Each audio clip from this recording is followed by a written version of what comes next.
Par le biais de cette formation technique, nous allons étudier et comprendre comment, par sa simplicité et sa fiabilité, un appareil Oshizaki de la gamme IM arrive à fabriquer un glaçon cubique dans des alvéoles totalement closes d'impuretés.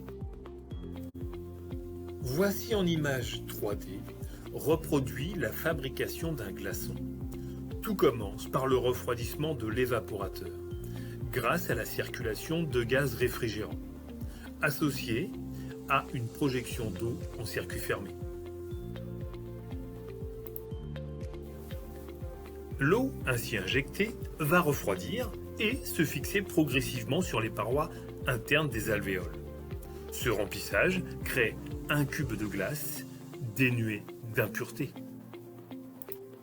La température interne des alvéoles pouvant descendre jusqu'à moins 30 degrés. Cela crée une dilatation dans la glace, provoquant parfois un effet marbré.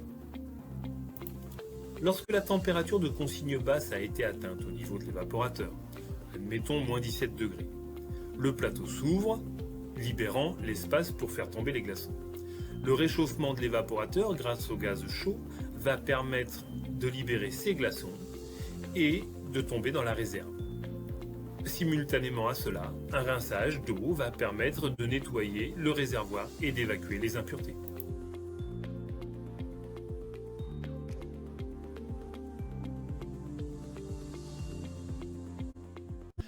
Voici deux appareils de la gamme dont je vais vous parler aujourd'hui. Donc la gamme IM, les glaçons cubiques pleins. Là, en l'occurrence, vous avez devant vous deux types d'appareils qui vont faire le même glaçon, donc un glaçon cubique plein. Là, à droite, vous avez l'IM45 CNE, donc plus large que haute. Et à gauche, vous avez le modèle IM30 CNE, le petit modèle le plus répandu dans les bars et les hôtels en France. Tous nos appareils sont livrés dans un carton. Dans ce carton, vous avez une petite fenêtre. En soulevant cette fenêtre, vous avez le câble électrique. Ne pas oublier de le récupérer avant de jeter le carton. Voici, sur le côté gauche de nos appareils, l'étiquette dans son ensemble qui va vous permettre d'avoir certaines informations concernant cette machine. Tout d'abord, le modèle IM30 CNE-HC. Ce modèle, IM, veut dire glaçon cubique plein. IM, glaçon cubique plein. 30, c'est la production journalière environ, donc 30 kg de glace par jour. CNE, voulant dire que c'est un modèle assez bas, qui va sous un comptoir, donc on est à 70 cm de haut, sans les pieds, et avec les pieds de 10 à 14 cm, donc 70, 80 ou 84 cm de haut. Et puis HC voulant dire le modèle qui utilise le gaz hydrocarbone pour HC. Dessous, vous avez la ligne d'alimentation électrique. Donc là, on utilise du courant classique, 220-240 et en 50 Hz de fréquence. Puis vient la ligne ampérage électrique. Là, c'est donc la consommation énergétique. Par la suite, vous avez la ligne réfrigérant. Donc comme on peut le voir, on utilise à l'intérieur un réfrigérant de type R290, 65 grammes, une petite quantité. On est donc sans utilisation de gaz HFC pour l'isolant thermique. Et puis la classe énergétique, la climatic case, donc tropicalisée, le poids et le numéro de série, le fameux dont on parlait tout à l'heure, le numéro de série qui va vous permettre, lorsque vous commandez un appareil, pour voir la garantie, nous indiquer cela. Et puis dessous, vous avez l'adresse du fabricant, ainsi que les différentes normes auxquelles la machine se réfère, notamment le VRAS, qui est la consommation d'eau. C'est un label mondial qui nous permet de savoir si l'appareil répond à la consommation d'eau maximale autorisée. En ouvrant la porte, nous allons avoir accès au sachet d'accessoires dont je vais vous faire la présentation. Voici le contenu du sachet d'accessoires. Vous avez tout d'abord la notice d'installation avec différents petits dessins, schémas qui vont vous permettre de faire une meilleure compréhension et de faire une meilleure installation. Le tuyau d'arrivée d'eau préjointé qui va vous être utile pour raccorder au réseau d'eau. Le tuyau de vidange muni d'un joint également qui va vous permettre de la connexion à la vidange. Les 4 pieds, à partir du modèle IM30 CNE, vous avez 4 pieds. Le modèle d'en dessous, l'IM21, n'est pas fourni avec des pieds. Le petit boîtier en plastique noir, en fait, c'est le couvre prise électrique. Donc ça va vous être important pour, une fois la prise électrique connectée, de verrouiller la position et de protéger la prise électrique grâce au couvre-prise électrique. L'appel. À l'arrière haut de la machine, vous avez donc l'électrovanne d'arrivée d'eau à connecter. Puis le point de vidange. C'est une vidange par gravité, il n'y a pas de pompe, il faut que ce soit plus bas que la machine. Puis la prise électrique à enfoncer correctement, comme un ordinateur, et à venir clipper, verrouiller par son cache noir, jusqu'à entendre le clic de verrouillage.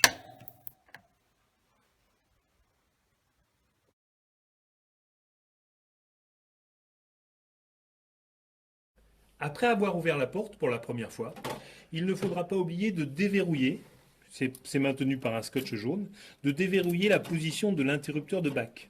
Si cet interrupteur est maintenu activé, eh bien la machine ne démarrera pas plus loin que quelques secondes.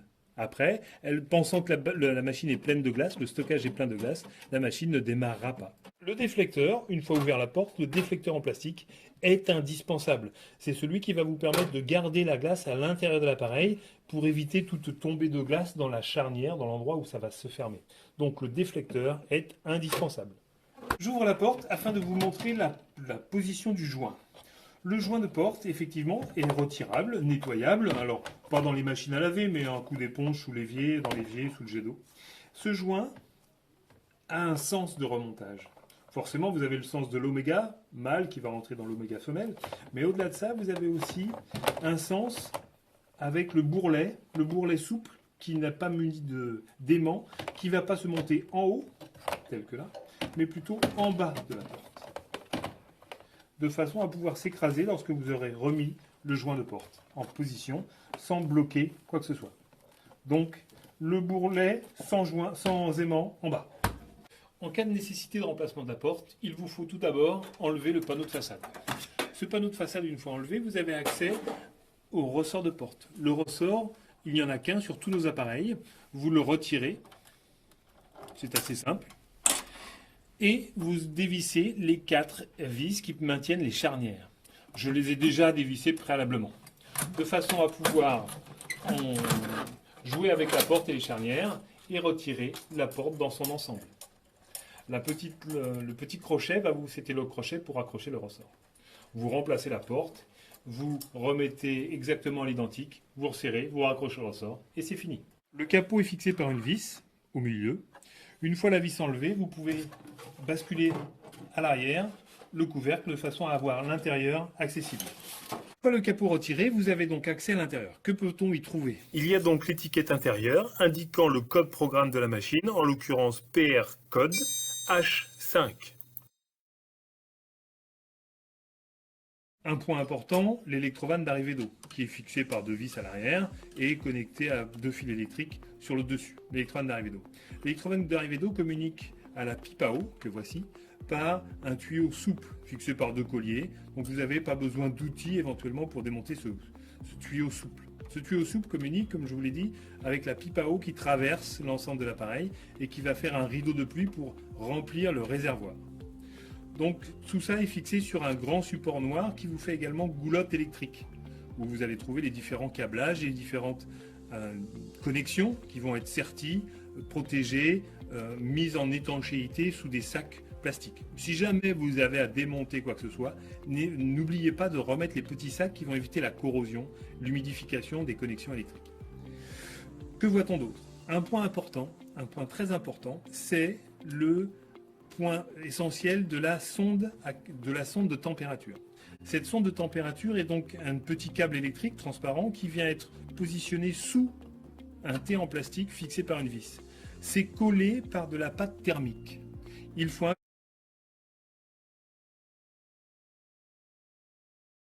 impérativement vérifier si cette connexion est bien faite, si cette sonde ne bouge pas ou si c'est pas décollé. Il faut un contact quasi parfait avec la pâte thermique. Et puis à côté, vous avez le moteur de bac, le moteur d'actionnement de bac, celui qui va permettre l'ouverture et la fermeture de ce bac à eau qui fait réservoir et qui va libérer l'espace pour les glaçons. Moteur, sonde, pipe à eau, électrovanne. Alors, cette vue plongeante pour vous expliquer qu'en définitive, l'action sur le contact de bac n'a aucun impact en cours de cycle. Et même maintenu plus de 10 secondes en cours de cycle, cela n'a pas d'impact. Il faut qu'on soit maintenu plus de 10 secondes en cours de phase de dégivrage. Donc le cycle de réfrigération est fini et c'est lorsqu'on est en dégivrage que l'action, le mouvement, l'information va être retenue par la carte électronique et dire on arrête la machine, mais pas avant. Tout le fonctionnement de l'appareil repose sur la descente progressive de la température de l'évaporateur, que nous pouvons contrôler, vérifier en permanence, grâce éventuellement, comme je le fais moi-même, avec un thermomètre de contact appliqué à côté de la sonde.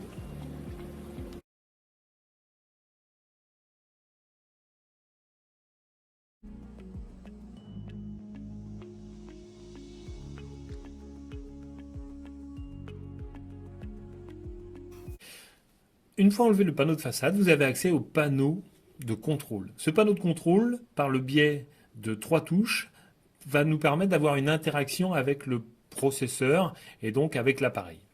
3 touches qui vont être Reset, Service 1 ou la flèche Up, Service 2 ou la flèche Down. Vous avez des versions où ce sont des flèches et non pas des mots. Celui qui va nous intéresser principalement va être le Service 1 ou la flèche Up. En restant appuyé quelques secondes dessus, une action longue, on va avoir accès, on va pénétrer dans les codes de lecture, des paramètres qui vont être non pas modifiant quelque chose, mais des paramètres qui vont nous donner une information. N1, c'est le temps du cycle en cours.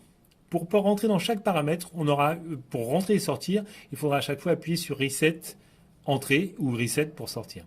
N1 étant le paramètre du cycle en cours, en rentrant dedans, on va voir où on en est par rapport à ce cycle. Il vient de démarrer, on est à 0, c'est normal. Je ressors.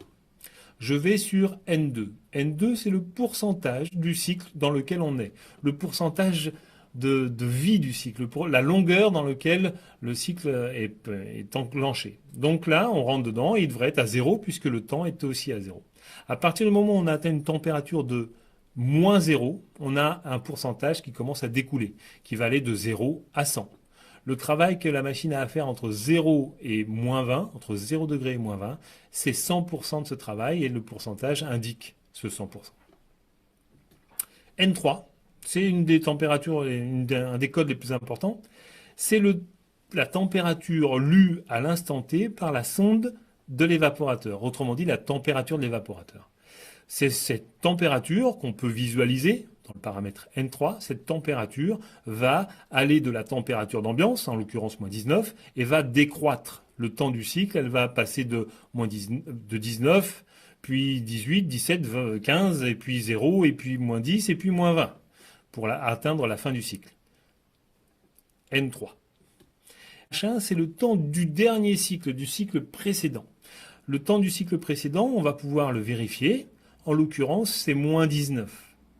C'est important pour savoir le bon fonctionnement de cet appareil. Elle vous aurait mis un temps de cycle de 50 minutes, beaucoup trop long. Elle vous aurait mis un temps de cycle de 5 minutes, beaucoup trop court. Il faut un temps de cycle moyen, entre 20 et 30 minutes. Journal des erreurs, H4. Je rentre dans H4. Et là, si la machine avait rencontré les erreurs, les aurait enregistrées, on aurait les 5 dernières erreurs de l'appareil. Les 5 dernières erreurs en commençant par la plus récente. Donc on aurait pu avoir H1, E2, E3, E4. Pour le coup, ça nous aurait donné des informations sur la mémoire de l'appareil. Là, en l'occurrence, H4 n'a aucune mémoire, aucun code d'enregistré d'erreur. H5, pas vraiment indispensable. H6 c'est le dernier paramètre de lecture, et lui est vraiment important parce qu'il va vous permettre de savoir si la machine est bien programmée. Pour rappel, la carte électronique à l'intérieur de cet appareil est identique sur toute la gamme. De ce fait, la machine, quand on la connecte à l'usine, on lui donne une identité. Quelle est vraiment une identité de référence, à savoir pour la longueur du remplissage, des paramètres qui sont importants pour chaque modèle. Et bien là, sur cette identité-là, le H5, donc je suis rentré dans le paramètre, et je vois l'identité H5 signifie IM30 CNE HC. Je le vérifierai sur l'étiquette qui est présente au-dessus de l'appareil.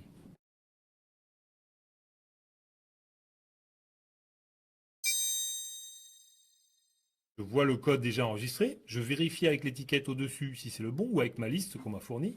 Et si c'est le bon ou si c'est pas le bon, je peux le remplacer. Pour cela, il faut appuyer sur les deux flèches en même temps ou les deux mots service 1, service 2 en même temps et rester au moins 20 secondes appuyé. C'est toujours un peu long, pas d'inquiétude. 20 secondes, c'est vraiment pour éviter une action inappropriée et le remplacement d'un code par inadvertance. Donc c'est vraiment une action volontaire, on appuie sur les deux flèches en même temps. Le fait, cette action de des deux lots, des deux mots ou des deux flèches en même temps, plus de 20 secondes, fait qu'on a réinitialisé le code mémoire de l'appareil. Il va falloir donc, et d'un, être sûr du modèle que l'on met, et de deux, le remettre tranquillement pour être sûr d'avoir le bon code inscrit dans l'appareil. Pour cela, une fois qu'on est à 0, la machine ne démarrera absolument plus et ne fera rien d'autre qu'afficher 0, 0. Vous aurez beau la débrancher, la rebrancher, il n'y aura rien d'autre que 0, 0. Donc maintenant, je vais rechercher et remettre le bon code. Pour cela, vous avez la flèche qui monte ou le service 1 pour faire les dizaines et la flèche qui monte ou le service 2 pour les unités.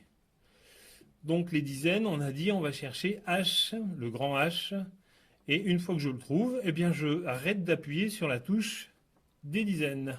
Voilà.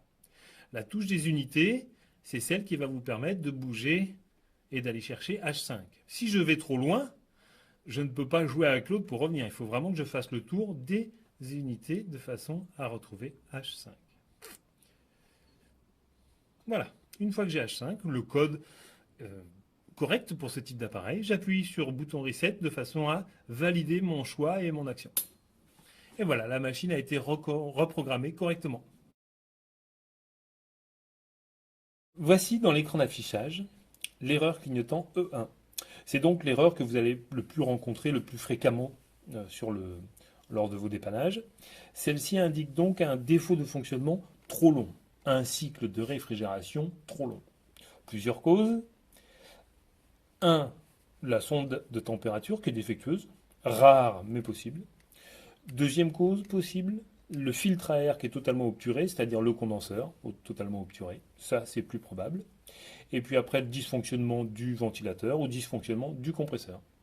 Plus rare également, l'électrovan d'arrivée d'eau qui laisse passer de l'eau en permanence. Jamais la pompe à eau. La pompe à eau n'est pas indiquée. Le défaut de la pompe à eau n'est pas indiqué par une erreur. Et bien voilà, bon courage. Pour faire le reset, il suffit d'appuyer sur le bouton et tout repart. Ou alors de débrancher et de rebrancher. Afin de vous aider dans vos futurs dépannages, nous avons simulé volontairement certaines erreurs. Comme vous pouvez le voir à travers le panneau de façade, une erreur clignote, en l'occurrence EE.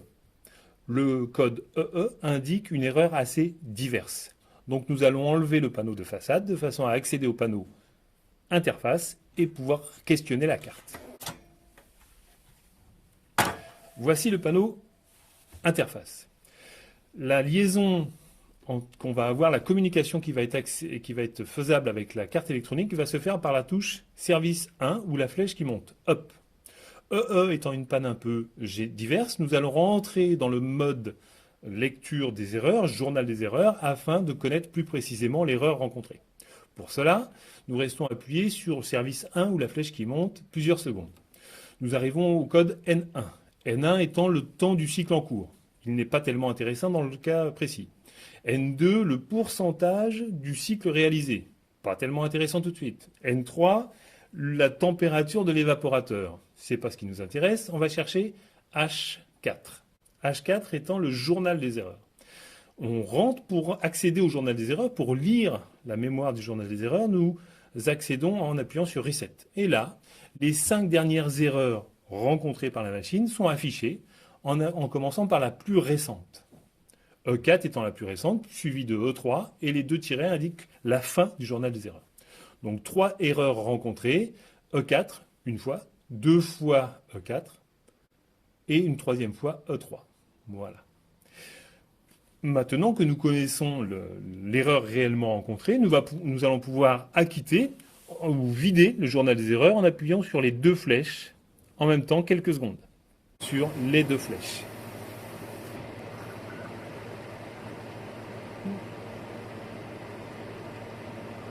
Voilà. Le journal des erreurs vient d'être remis à 0. Nous pouvons ressortir.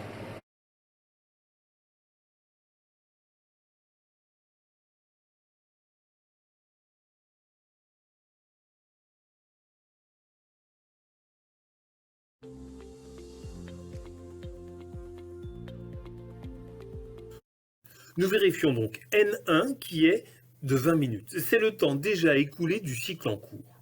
N2 indique 93%. Cela veut dire qu'il reste 7% de travail à réaliser. Après, le dégivrage sera enclenché. N3, qui est la température réelle de l'évaporateur, indique moins 12 degrés. Cette machine ayant une température de consigne de moins 13 degrés, cela est presque atteint. En fin de cycle, un bruit de craquement dans l'évaporateur est significatif de la dilatation des glaçons. N2 confirme cela en indiquant 0,0, soit 100% du travail réalisé. Un pré-dégivrage a lieu afin de faciliter l'ouverture lors du dégivrage complet, que nous allons maintenant observer en partie haute. Cette image 3D nous offre un excellent visuel sur le principe de la création du glaçon, à savoir de l'eau injectée dans des alvéoles réfrigérées qui vont permettre la création du glaçon.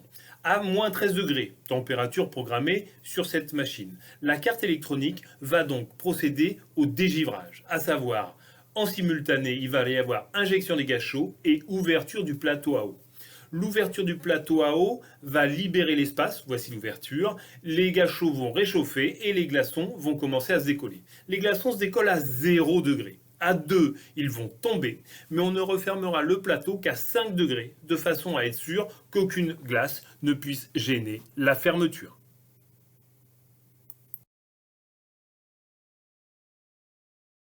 Dès qu'on va avoir la température de 5 degrés, le plateau à eau va refermer dans le sens du bas vers le haut, toujours à gauche de l'axe. Et puis on va avoir un rinçage à nouveau de quelques secondes, de façon à renettoyer cette surface de plateau. La fin, le remplissage final va avoir lieu lorsque le plateau sera totalement fermé. Plateau totalement fermé égale mise en route du remplissage final.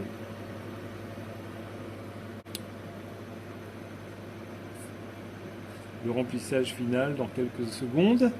Alors le remplissage final, en fait, il est lié au temps, le temps qu'il faut pour remplir le réservoir. Donc sur ce petit modèle, petit réservoir, petit temps de remplissage, environ 10 à 14 secondes. Plus le réservoir est grand, plus il faut un temps de remplissage important. Sur les grosses unités, ça va aller jusqu'à 1 minute 45. Donc là, on a les éléments nécessaires pour faire la réfrigération, un plateau fermé, un remplissage qui vient de se terminer, la mise en route de la pompe qu'on vient d'entendre, qui va permettre, j'ouvre la porte pour bien accéder, qui va permettre d'avoir l'injection, on voit les petites douchettes d'injection, l'injection de l'eau à travers le plateau qui va permettre de remplir les alvéoles.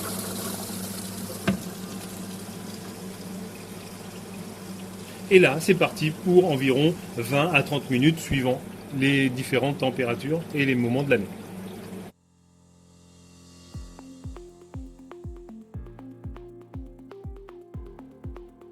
Afin de procéder au démontage, remplacement, détartrage du plateau à eau en extérieur de la machine, nous allons donc procéder au démontage de cet ensemble. Pour cela, tout d'abord, lancer un cycle de dégivrage, ouverture du plateau. J'appuie sur Reset.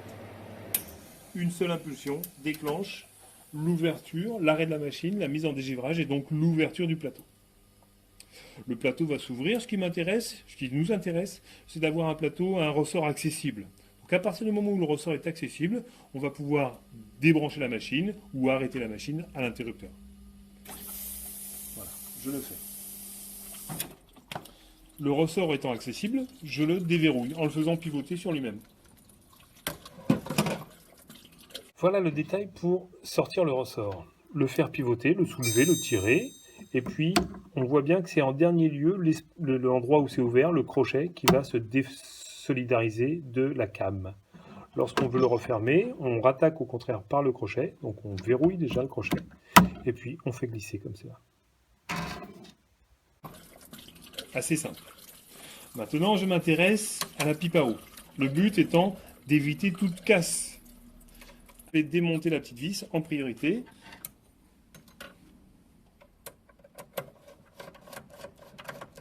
La vis étant retirée, maintenant je décroche le ressort, le collier ressort on va dire, en évitant de mettre de l'eau sur la pompe.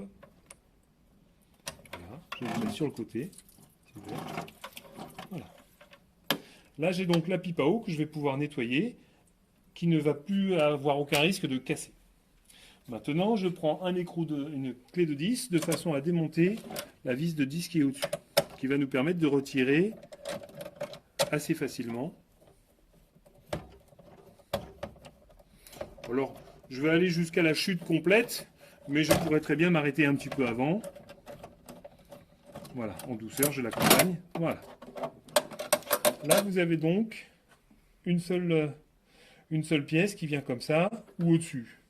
Mais c'est plutôt comme ça. Avec un détrompeur, un axe, un téton charnière, le trou pour passer la pipe à eau et la vis de serrage. Et là, je vais retirer donc le plateau des récupérations des objets. Le plateau de récupération des objets. Qui est muni, je profite pour vous en montrer, d'un trou de surverse. Si l'eau remplit, on va avoir débordement avant que la pompe ne baigne.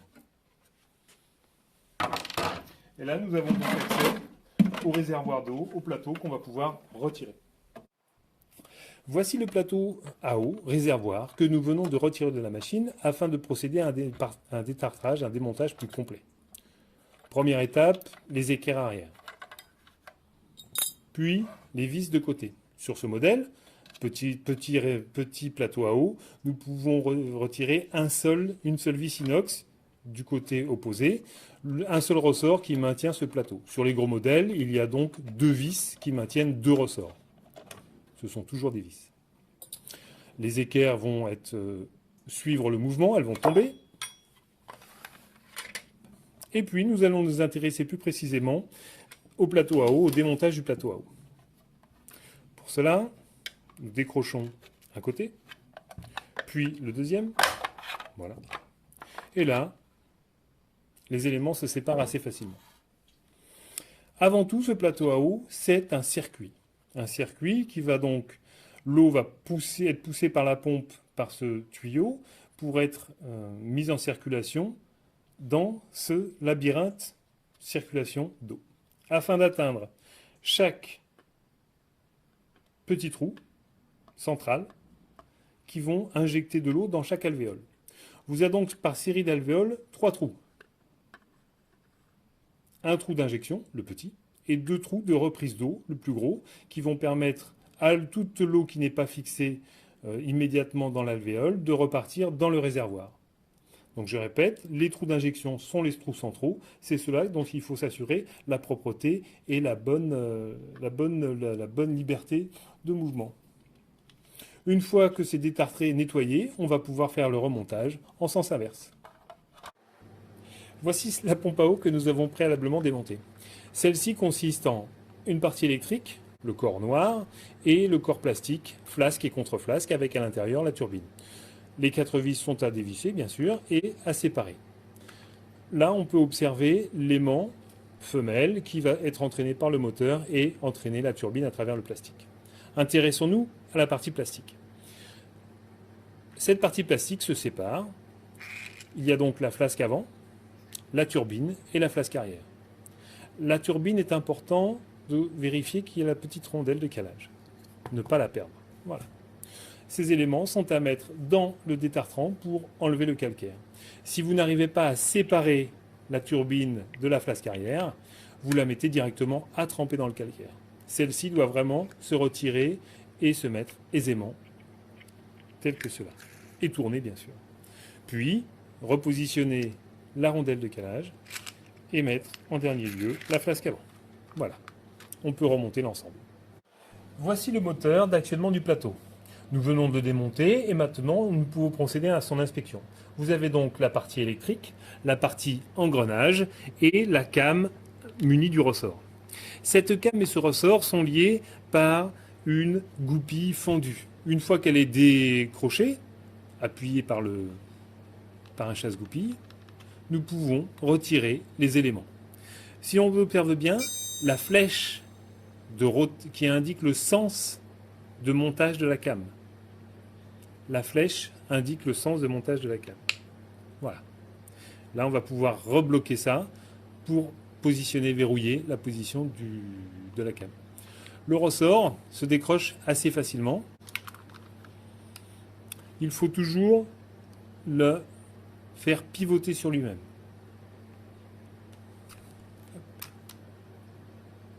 Le faire pour le remettre, pour l'enlever comme pour le remettre. Tirons un axe vertical qui passe par le centre de ce moteur. La came blanche doit toujours être à gauche et uniquement à gauche de cet axe. Soit en haut à gauche quand elle l'a remonté, le plateau, soit en bas à gauche quand il a ouvert le plateau, mais ça ne fait jamais un tour complet, jamais. Toujours à gauche du moteur.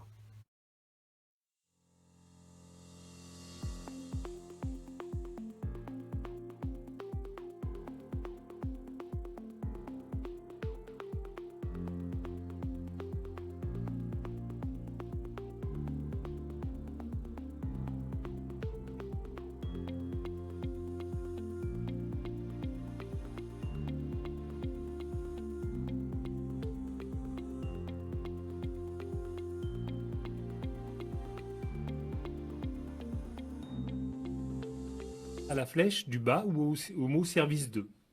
En restant appuyé longtemps dessus, plusieurs secondes, vous accédez au mode nettoyage. Le mode nettoyage, ça va permettre d'avoir un arrêt de la machine, une petite visualisation de cet arrêt par le petit serpent qui tourne. En fait, ça symbolise la mise à l'arrêt du compresseur et la mise en action de la pompe à eau pour faire un dégivrage, un détartrage et un auto-nettoyage est un peu fort, mais un nettoyage de l'appareil. Et pour l'arrêter, il suffit de rappuyer quelques secondes dessus, de façon à repartir sur on.